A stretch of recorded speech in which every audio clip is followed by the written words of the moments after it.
श्रावण मास या सावन माह या किसी भी त्योहार पर शिवलिंग पर बेलपत्र, दूध, जल, भस्म, धतूरा, दूध, भांग और शहद आदि बहुत सारी चीज़ें हम लोग अर्पित करते हैं। आखिरकार शिवलिंग पर बेलपत्र क्यों चढ़ाते हैं? आइए जानते हैं इसके रहस्य के बारे में। आप सभी का मेरे चैनल पैशन विद आराधना में स्वागत है। बेलपत्र में 3 पत्तियां होती हैं, ये तो आप सभी लोगों ने देखा ही होगा।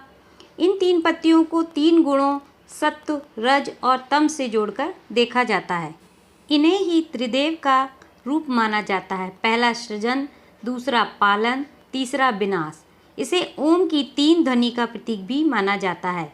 बेलपत्र की 3 पत्तियों को महादेव की 3 आँखें या उनके शस्त्र त्रिशूल का भी प्रतीक माना जाता है। शिवलिंग पर प्रतिदिन बेलपत्र चढ़ाने से सभी समस्याएं दूर हो जाती हैं और कभी भी आर्थिक तंगी नहीं रहती है। कहा तो ये भी जाता है कि जब समुद्र मंथन के बाद विष निकला तो भगवान शिव ने पूरी सृष्टि को बचाने के लिए ही विष को अपने कंठ में धारण कर लिया।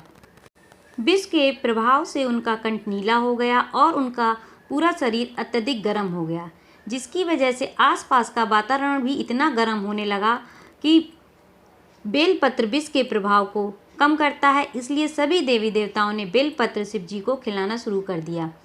बेलपत्र के साथ साथ शिव जी को शीतल रखने के लिए उन पर जल भी अर्पित किया गया। बेलपत्र और जल के प्रभाव से भोलेनाथ के शरीर में उत्पन्न गर्मी शांत होने लगी और तभी से शिव जी पर जल और बेलपत्र चढ़ाने की प्रथा चली। लोगों के मन में बेलपत्र चढ़ाने का विश्वास कैसे जागा? एक कथा के अनुसार एक भील नाम का डाकू था। यह डाकू अपने परिवार का पालन पोषण करने के लिए लोगों को लूटता था। एक बार जब सावन का महीना था, भील नामक यह डाकू राहगीरों को लूटने के उद्देश्य से जंगल में गया। इसके लिए वह एक वृक्ष पर चढ़कर बैठ गया। देखते ही देखते पूरा दिन और पूरी रात बीत गई।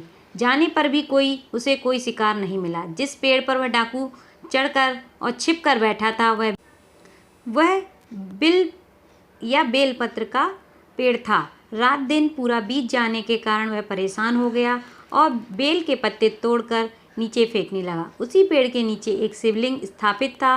भील जो पत्ते तोड़कर नीचे फेंक रहा था, वे सभी पत्ते शिवलिंग पर गिर रहे थे और इस बात से भील पूरी तरह से अनजान था। भील द्वारा लगातार फेंके जा रहे बेल के पत्ते शिवलिंग पर गिरने लगे, जिससे भगवान प्रसन्न होकर अचानक डाकू के सामने आ गए। भगवान शिव ने भील डाकू से वरदान मांगने के लिए कहा और भील का उद्धार किया। बस उसी दिन से भगवान शिव को बेलपत्र चढ़ाने का महत्व और अधिक बढ़ गया।